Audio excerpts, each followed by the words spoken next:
Hey,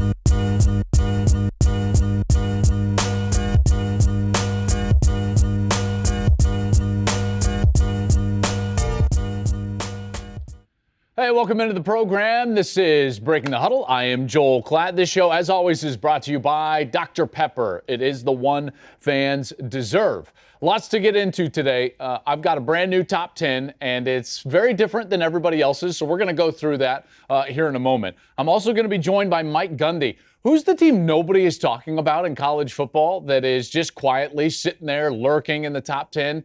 Oklahoma State. So we're going to talk with their head coach. Mike Gundy is going to join the program. And then we'll get to your questions as well. Questions from Fansville. We will have that later in today's show. But I want to start with my new top 10. And before I start on this top 10, I want you guys to understand, when I do a top 10, I'm trying as best I can to take a snapshot of that particular week. This is not world golf ranking points that are on a 2-year rolling scale. So, yes, this is going to look different, and I'm going to take you through the philosophy of how I arrived, in particular at the top 5 here in a moment. But you need to understand, first and foremost, this is a snapshot this week. First week in October, who's the top 10 teams in the country? Well, let's show you. Okay. Let's start 10-1 here, and we'll begin the reveal. And we start down here at these teams that are very clearly Utah, 9, Tennessee, 8, Penn State, 7, USC, 6, Oklahoma State. Okay, so for me, there's a lot of teams that can be in this. This is what I would call is kind of the second tier in college football at this point. Obviously, Oklahoma State sitting at 4-0, kind of quietly with Mike Gundy. We'll talk to him in a moment. USC, their defensive struggles, yes, but their offensive prowess. Penn State's sitting there making the Big Ten East probably the best division in all of college football at 5-0. Tennessee's done a nice job with their quarterback, Hendon Hooker. And Utah quietly is sitting there and very likely could win the Pac-12. Now, there's some other teams that could clearly be in there, but this is kind of a jumbled mess. And then you get to the top 5, which is what I would call kind of the premium teams right now in college football. Georgia at 5. More on that in a moment, okay? Because clearly that's very different from what I've had even last week when Georgia was number 1. As we continue here at 4, I'm going to have Clemson. A couple of nice wins for Dabo Swinney. At 3, I'm going to have Michigan. That's a team that I'm basically in bed with right now. 2 straight weeks. Now I'm going to have 2 more straight weeks. Then I've got Alabama at 2 and Ohio State at 1. Okay, so you get all 10 of these up here, and it's pretty clear. Everyone's like, you need to explain this, Ohio State at number 1, and you definitely need to explain this. Why is Georgia number 5? So when we get into this, or before we get into this, let's hear from Kirby Smart. I know these environments you're walking into, and you know what? It's going to be really hard next week too. And it's going to be really hard the next week. And it's going to be really hard 2 weeks after that. It just doesn't change. And you guys may think it's going to be easy at some point, but I promise you, it's going to be really hard in the SEC every week. Okay, listen, that is narrative and it's propaganda. You do not have to put the qualifier in there that it's going to be hard in the SEC. It's hard on the road in any conference. And this notion that it's harder in the SEC is false. And what Kirby Smart was doing right there after their win against Missouri last week was propaganda. Point blank and period, okay? And there's a lot of people that buy into it. Certainly, there's a whole network that buys into it and pushes it. The bottom line is that it's really tough to win on the road, in particular when you're facing good opponents, period. Just because you're in a conference doesn't mean that those road games are harder than road games in other conferences, in particular when you just beat Missouri. Okay, we saw what Missouri was a few weeks ago when they went to Manhattan, Kansas, and got beat by 28 points against Kansas State. Okay, so you can't tell me that all of a sudden just because they threw a patch on their, right here on their pads, and because now they're not in the Big 12, they're in the SEC, that it's all of a sudden harder to win at Missouri. It's just false. All right. And the way that Georgia played in this snapshot of right now, if we have some recency bias of right now, what we've seen in the last 2 weeks is that Georgia has not played their best football. Now, I want you to understand something really clear Georgia is a great team, and I believe they are not only going to head to the playoffs, but very likely will play in the national championship game. But in the first week of October, they're number 5 because of the way they played in the last 2 weeks. All right, they only had a 10-point lead against Kent State early in the fourth quarter a couple of weeks ago. You could explain it away. I did. I kept them at number 1. But you cannot explain away the fact that they went to Missouri and didn't have a lead until the 4-minute mark in the fourth quarter. You can't explain that away. So they ended up at the bottom of this kind of second tier of the premium teams. Then Clemson and Michigan, they get slotted at 4 and 3. One of the reasons why I have Michigan above Clemson is because Michigan has been more balanced. Michigan has less holes than Clemson. We've seen Clemson overcome some of those things. Their 2 weeks, in particular the last 2, Wake Forest and North Carolina State, better than Georgia's last 2 weeks. Michigan looks very good. They look good in all areas, by the way, all 3 phases, offense, defense, and special teams. Then I kind of had a break, and I'm like, okay, who am I considering for number 1? So how do you explain Ohio State over Alabama? Well, full disclosure, the first time I did this, I said, okay, Alabama's number 1, Ohio State's 2, and then I started on that second tier. But the problem is, in this snapshot, in the first week of October, Alabama's got questions about the quarterback, Bryce Young, and his health. Okay, so he's got an AC joint sprain in his shoulder. Do we know how effective he's going to be?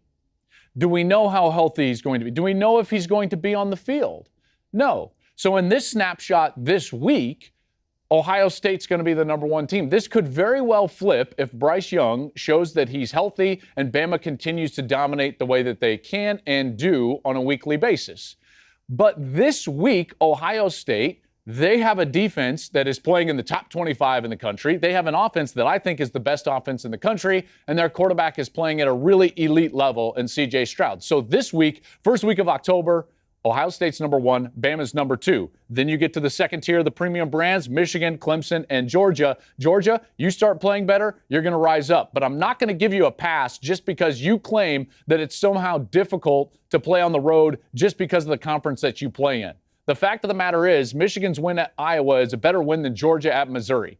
You can't sell me on the fact that it's more difficult to play at Missouri. In fact, you should dominate much more than that because you're a great team like I think you are, and certainly will rise up this when you start playing that way. So there you go. There's the explanation of why and how I arrived at this top 10 this week, first week in October. Okay, coming up, I want to talk to Oklahoma State's coach. Mike Gundy joins the program on Breaking the Huddle when we come back.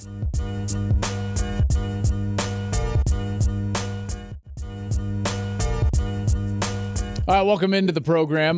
Breaking the Huddle here with Joel Klatt, and I am pleased to be joined now by the head coach of the Oklahoma State Cowboys, Mike Gundy. And Oklahoma State just continues to churn out these quality years. They're in the top 10 once again, undefeated once again. And Coach, so good to be with you, man. How you doing? I'm doing great. Thanks for having me. Absolutely. Big win last week in a rematch of last year's Big 12 championship game. And Coach, you guys were able to get a big win. And that had to be a big statement for your locker room to really believe in what you have this year. You know, every year is different, and it's interesting. I was a little unsure of how we would play down there. We have 8 guys that play on defense, considerable number of snaps that had not ever played a conference game. Nor had played on the road. So I was a little concerned about that. Last year we were so veteran and so mature on defense. Offensively, I had a pretty good idea of how we would play. And then special teams ended up being a big deal for us down there. We had, I think, plus 170 in return yardage in the game and down 3 punts inside the 10-yard line. So really it was a very evenly matched game, and special teams is where we found a way to win. You know, it's so interesting you talk about the difference in years because, and this is why I think, you know, and listen, I'll be the one that like compliments you because you're not going to do it for yourself, but winning with different styles is very difficult to do, as you know. And last year, you guys were a defensive-led team. You talked about it. All those veterans. You guys were the best defense statistically in the Big 12.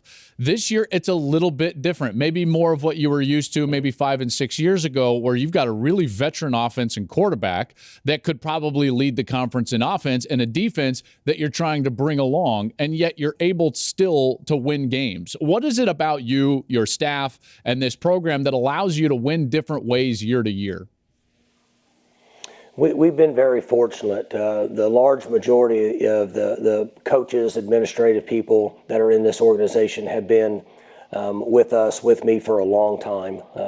Our coaches stay here. They like living here. They're comfortable. That continuity that we have with our players, we have a pretty good feel for the guys that we want to recruit based on our systems, based on the culture that we have here.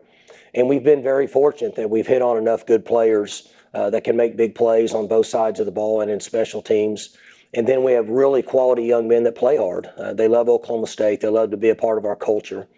And just the consistency of not trying to get out of our box. Joel, I think sometimes young coaches get pushed into a corner where they hit a panic mode and they might change the style of offense, change the defense, terminology, sometimes even a coaching pattern. And obviously, I've got a lot to learn, but I figured out a long time ago that the consistency with the players gives you the best chance to make small adjustments.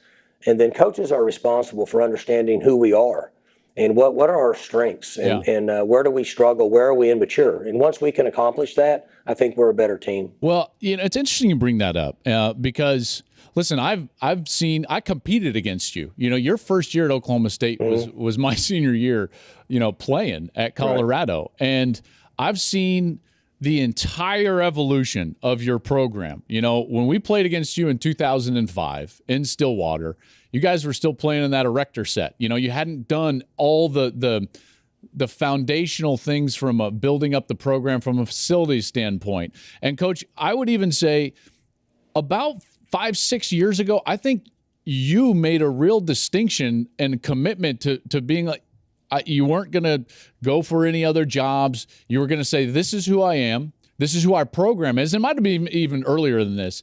I commend you on that because I agree with you. I think young coaches chase things that they aren't all the time. And I feel like your program and you in particular have a very firm sense of who you are, how you're going to win, and how you're going to go about your business. That game you're talking about, you guys, the first play of the game, you ran a power play for a touchdown. You went 76 yards first play of the game. And, that's true. I had the stomach flu for 2 days, and it was throwing up at halftime. And I don't know if it was the flu or watching us in the first half. But what's interesting, when you talk about that is, I think the most important thing is to kind of come to grips with who you are. And, there was times, Joel, that I thought about maybe I wanted another opportunity. Maybe I wanted another challenge. Could I start over at another school and build the program the same way I did at Oklahoma State? And then I finally settled in and realized this is kind of who I am. I've got players that come back now from, I'm going on my 19th year here in a few months. Yeah. And they're coming back and they're bringing their kids into our camp. And so I've been very, very fortunate. I'm just, proud of what we've been able to accomplish here and proud for the players. And, I have a new president now that's in her second year and a new athletic director in her second year. And it's kind of some new, fresh blood and everybody's hungry. So times couldn't be better for us now at Oklahoma State. Coach, quickly here in 20 seconds, how well is Spencer Sanders playing and what does he mean to your program? Well, playing the position, he's so mature now. He's mastered our offense. So there's very few times that we give him a play that he doesn't get the ball in whoever's hands it needs to get into. And when that happens, you're going to have success. He just understands what to do with the football. Our offense is very simple except for the quarterback. Quarterback's very difficult. Once you master that and you get it, we can roll on offense. And we've been very proud of him. He's been a competitor and a fighter. He's going to go down as arguably the best quarterback in the history here. I think he's going to play in the NFL someday. Well, he's certainly, been fantastic. In fact, you guys are 13-1 over the last couple of years when he turns it over one or fewer times. So he holds on to the ball. You guys generally win. Coach, I appreciate your time, man. I love chatting with you. Best of luck. Hopefully we see you down the road here. You bet, Joel, and I appreciate you guys. Thanks for all you do for college football. Absolutely. All right, there he goes, Mike Gundy, head coach of the Cowboys. Coming up next on Breaking the Huddle, we get questions from Fansville. I answer everything you want to know coming up after the break.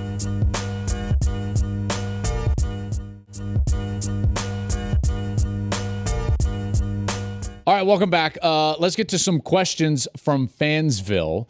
Go out and what are you interested in hearing? Well, let's find out. Okay, so what's my first question from Fansville? Joe Tesner says, will Alabama go undefeated this season?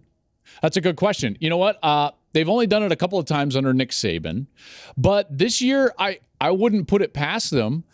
First, I always look at the division. So is it going to be easier to get out of the division undefeated? And actually, when you look at the SEC West, it's not great this year as opposed to what it has been in the past, in particular with A&M struggling to the degree that they're struggling. I think that the second best team is probably Ole Miss. We'll see what LSU develops into, but they can easily sweep the SEC West. So then it becomes, can you beat Georgia most likely in the SEC championship game and then get through the playoff? That remains to be seen, and I think it all has to do with the health of their quarterback, Bryce Young. If he can get back, if he can be healthy, if he can stay on the field, then they've got a great chance to go undefeated, because I still think that's probably the best team in the country, and in particular because of how good their defense is. So, Joe, yeah, there's a good chance Bama goes undefeated. Okay, next question. This comes in from Clark Van, Lyshoot? He says, how can Ohio State exploit Michigan State's defense? Show up, because not difficult to exploit Michigan State's defense. In fact, Ohio State, if you look at what they did to the Spartans last year, it was an absolute boat race. Now, granted, that one was in the shoe, but it's not like this Michigan State defense is much better.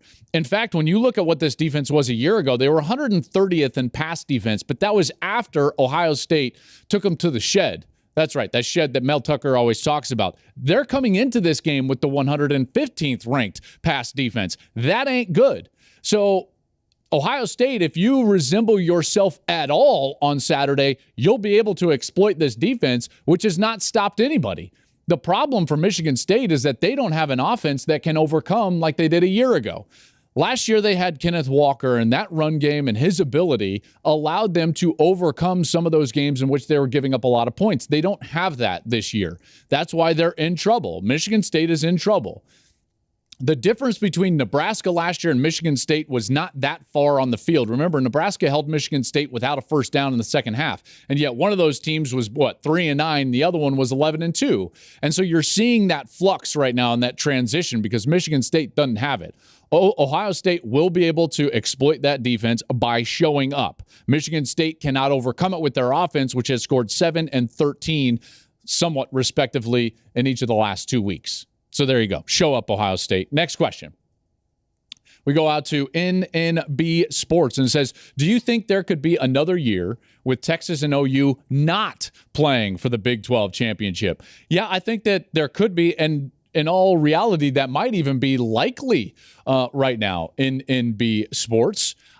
I look at this Big 12, and you look at the standings right now, and yeah, Texas is sitting there with just one loss, but then you look at what else is going on. Kansas, undefeated in conference. Kansas State, undefeated in conference. Oklahoma State, undefeated in conference. TCU, undefeated in conference. Tech and Baylor, each with only a loss in conference.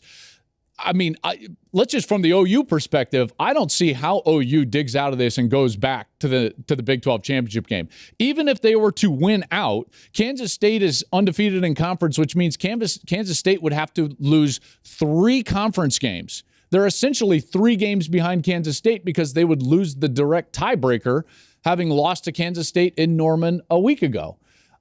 So this is going to be very – there is a really good chance Oklahoma is not there. And then Texas, they have a loss. They would lose the tiebreaker to Texas Tech, and they've got some tough opponents coming up. Now, I do think that Texas can overcome to a much greater degree than Oklahoma can here down the stretch in the Big 12, but we are looking at another year in which we're likely to see a Big 12 championship game with neither Texas or Oklahoma. Remember, this is one of the rare years that we're getting a Red River game like we are this week with both of those teams unranked. If I had to handicap it right now, I think the team that I would say is most likely to be in that Big 12 championship game is Oklahoma State. They've got the track record. They've got the quarterback. He's a veteran, and Spencer Sanders.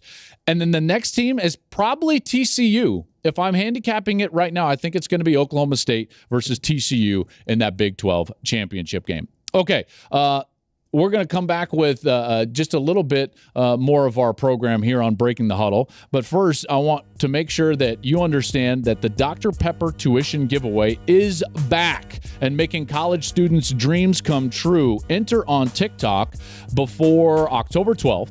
See full rules at drpeppertuition.com. We'll be right back with more Breaking the Huddle right after this.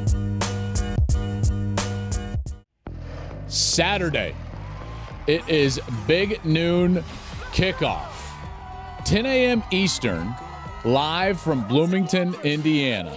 Rob, Brady, Reggie, Matt, Coach, the whole shebang, live from Indiana. And then we have the game right after their show. Big Noon Saturday. Gus, Jenny, and I are on the call. Been fun having them out there every single week. Obviously, a lot of energy at all these shows. Big E last week with the pie in the face. We've got a good one. Michigan, Indiana. We've been following Michigan around a little bit, and they're just scratching the surface of what they could potentially be. They're a team that I think could be really good. When you look at what they could be offensively, J.J. McCarthy has missed a couple of those long throws down the field. If they start hitting those, watch out, because that's the only thing missing from this team right now. They play great special teams. Their offensive line might be better than last year when they won the Joe Moore Award for the top offensive line in college football. They can run the rock. Their defense is stopping people and getting after the quarterback, which was a major question coming into this season. So the biggest question is, J.J. McCarthy, is he going to take them to the next level, throwing the ball down the field? That'll do it for Breaking the Huddle. Thank you so much for watching this week, folks. As always, this show is brought to you by Dr. Pepper. Remember, it is the one fans deserve. See you next week.